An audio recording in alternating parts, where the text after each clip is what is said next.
નમસ્તે દર્શક મિત્રો, મારું ભાવેણા ચેનલમાં આપનું હાર્દિક સ્વાગત છે।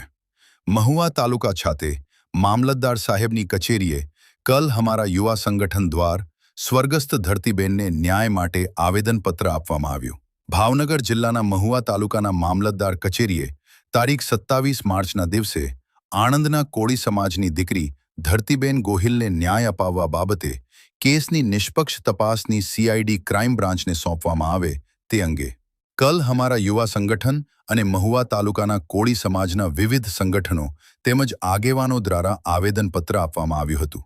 અહેવાલ નરેશભાઈ ઢાપા, મહુવા। જય કોળી સમાજ। આજે મહુવા તાલુકાથી જે આણંદની અંદર ધરતીબેન જાજો ગોહિલ એમની જે હત્યા કરી અને લટકાડી દીધા, આવું એના સ્વજનોનું કહેવું છે કે નીચે પગ અડતા હોય તો એ હત્યા છે, પણ આ લોકો આત્મહત્યામાં ખપાવવા માગે છે। એટલે આ સરકારને અમે કહેવા માગીએ છીએ, મહુવા તાલુકાના વિવિધ ગામોમાંથી જે આગેવાનો કલ અમારા યુવા સંગઠનના કાર્યકર્તાઓ અને અન્ય સંગઠનના કાર્યકર્તાઓ સાથે લઈ આજે મહુવાથી આવેદન આપવા માટે આવ્યા છીએ કે ધરતીબેનને અને સમાજને વારંવાર આવા વિવિધ અણબનાવો બને ત્યારે બહાર આવવું પડે છે। એનું કારણ શું છે?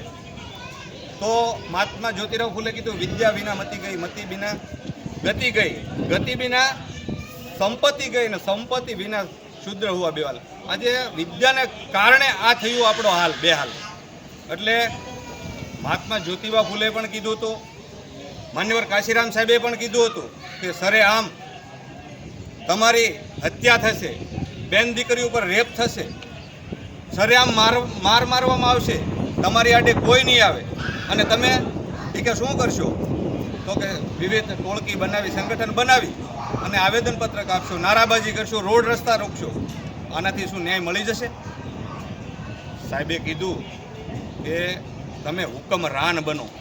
એટલે કલ અમારા યુવા સંગઠન પણ કહેવા માગે છે કે જેની બહુમતી છે, મત આપણા છે, આપણા મતથી રાજ આપણું હોવું જોઈએ, પણ અન્યનો રાજ હોવાને કારણે આજ અવડા મોટા સમાજ ઉપર વારંવાર આવા અન્યાયો થાય છે। બગડાણામાં આપણે નવનીતભાઈ ઉપર થયો, આપણે જોયું છે। એ પહેલાં તળાજામાં કૃપાલીબેન ડોળાસિયા જે વાળુકડની અંદર ભણતી હતી વિદ્યાર્થીની, આના ઉપર પણ આવી જ રીતે હત્યાને એક આત્મહત્યામાં ખૂપાવી દેવામાં આવી। સાણંદની અંદર આપણે આ નજરે જોઈ છીએ। હજી ગઈકાલની મેટર બની છે રાજકોટની અંદર, જે કોળી સમાજના યુવાનને પત્રકારનું કામ કરે છે, હવે એવા યુવાનને ઢોર મારવામાં આવે છે। ખરેખર આવડા મોટા સમાજને એ વિચારવું જોઈએ કે આ બધું થવાનું કારણ શું છે? કારણ કે આપણી પાસે સત્તા નથી। આપણી પાસે સત્તા નથી, એને કારણે જ આવડા મોટા સમાજ ઉપર અન્યાય થાય છે, અત્યાચાર થાય છે અને આનો આપણે ભોગ બનવું પડે છે। સત્તા એ માસ્ટર કી છે, આ કાશીરામ સાહેબ કહેતા, ડૉક્ટર બાબા સાહેબ આંબેડકર કહેતા અને કલ અમારા યુવા સંગઠન નારો છે કે સત્તા ઇઝ માસ્ટર કી છે, તો સત્તા હાથમાં લેવી જોઈએ। જય ભારત, ભારત માતા કી જય, વંદે માતરમ।